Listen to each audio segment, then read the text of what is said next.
¿Qué hubiese sido del Cauca, del Valle del Cauca, de Nariño, si desde el principio de gobierno, este gobierno, el de Gustavo Petro, hubiese adoptado estas medidas de seguridad, de militarizar la carretera, de permitir que la Fuerza Aérea hiciera los monitoreos que tiene que hacer, de empoderar con recursos, ojo, con recursos a las fuerzas militares?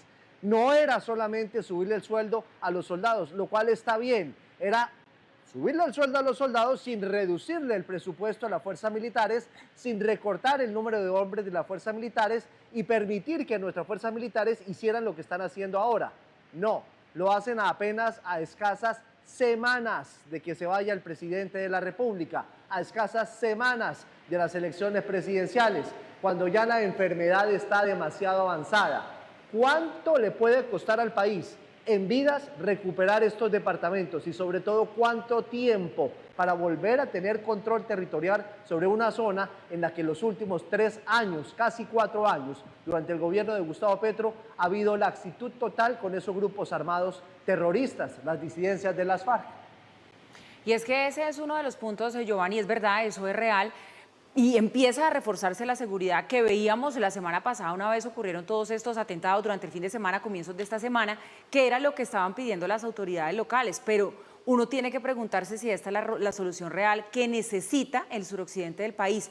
Y seguramente cuando se hace el análisis, la respuesta es no, porque esa militarización no va a ser permanente. Entonces es como una suerte de pañitos de agua tibia, que mientras estén militarizadas las vías, tengamos desplegados todos estos vehículos tácticos y demás, pues seguramente la cosa se va a calmar, aunque no se ha calmado del todo si ustedes se dan cuenta, pero una vez se retiran, porque no pueden quedarse ahí eternamente, volvemos a lo mismo. Aquí hay que ir un poquito más allá y hay que desmantelar estructuras, hay que capturar cabecillas, ir por estos alias Iván Mordisco, por estos alias Marlon y demás, porque mientras las economías ilegales sigan siendo más rentables que la legalidad, pues seguramente esto no se va a solucionar, va a ser algo momentáneo, como por ejemplo, Mauricio, lo que ha pasado en el Catatumbo, que ya en unos cuantos minutos vamos a estar hablando de ese tema. Fue una cosa, de un tiempo, despliegue de tropas y después volvimos a lo mismo. Por supuesto, porque es que aquí hay que tener en cuenta que los negocios ilegales son negocios que persisten en el tiempo, es decir, son cuestiones de largo plazo. Vienen los cultivos, viene la cosecha, viene el procesamiento, de pronto sale incluso pasta de coca, se vende la pasta de coca, eso tratándose del negocio del narcotráfico, pero si ustedes quieren minería ilegal. Y en ese sentido, lo que hay que tratar de evitar en primera instancia es que existan estos negocios ilegales, es de perogrullo. Pero por más perogrullo que nos parezca a ustedes y a mí a estas horas de la noche, pues parece que en la política pública ese perogrullo pues no ha calado, sencillamente. ¿Por qué? Porque ha habido tolerancia hacia la expansión de los cultivos ilícitos. Recuerden ustedes, el presidente Petro una vez más en su alocución del comienzo de la semana mostraba los mapas y decía las cifras no son las que dicen que son, porque lo que allí contabilizan como un área completa de cultivos ilegales para decir que vamos en 250.000 hectáreas o algo parecido, no son totalmente hectáreas nuevas y por lo tanto no tienen la misma productividad. Debajo de este arbustico hay uno que ya estaba viejo y por lo tanto ese no cuenta. En fin, lo cierto es que cuando se calcula el área cultivada, pero más importante aún, cuando se calcula la producción potencial de cocaína de Colombia, estamos en niveles absolutamente récord. Y eso es lo que importa, la producción potencial de cocaína de Colombia. Se ha mejorado la productividad.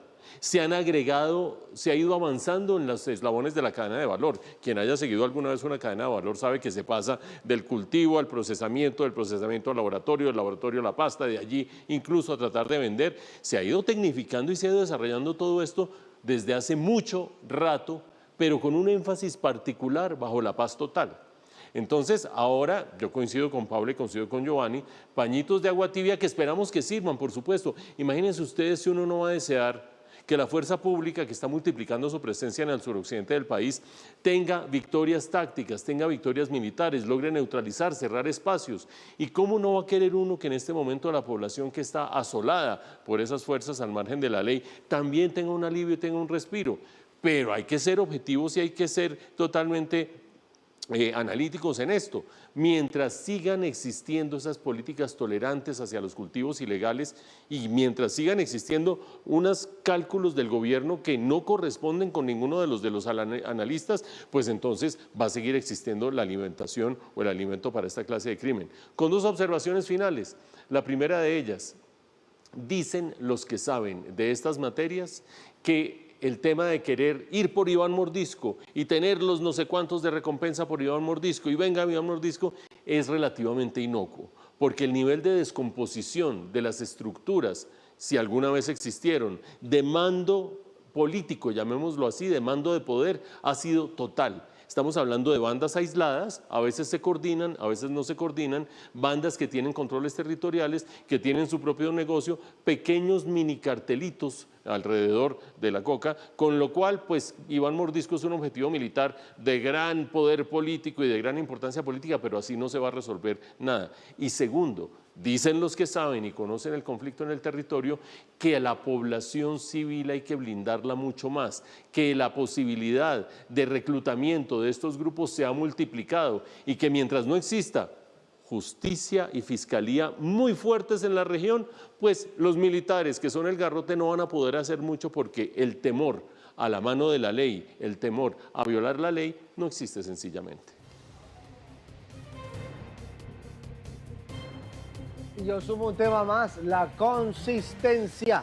Es decir, que estas operaciones no sean sol de hoy y que mañana desaparezcan. Tienen que mantenerse en el tiempo, no puede ser que ahora venga o que continúe el gobierno Petro en cabeza de Iván Cepeda y que se suspendan, porque acuérdense que Iván Cepeda dice que va a continuar con la paz total.